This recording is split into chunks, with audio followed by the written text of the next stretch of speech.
పెట్టాను and 2 minutes అలాగా. ఏం చేస్తున్నావు? ఎలా ఉన్నావు విజ్జు? అన్నావా? నైట్ లైవ్కి రాలే కదా?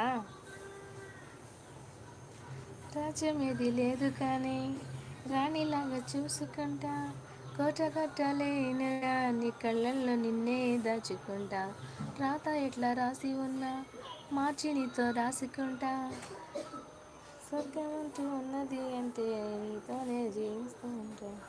Thank you so much. నిన్ను గన్న మీ నాన్న కన్నా అల్లారు ముద్దుగా సాదుకుంటా, నీకు కోపం వస్తే నేను గీత గీతనంట, వస్తే గీత దాటనంట, కంట నీరు కంటి నిండా దాటకుండా కాదని దాచుకుంటా, రాంబాయి నీ మీద నాకు మనసాయని, మదిలో నా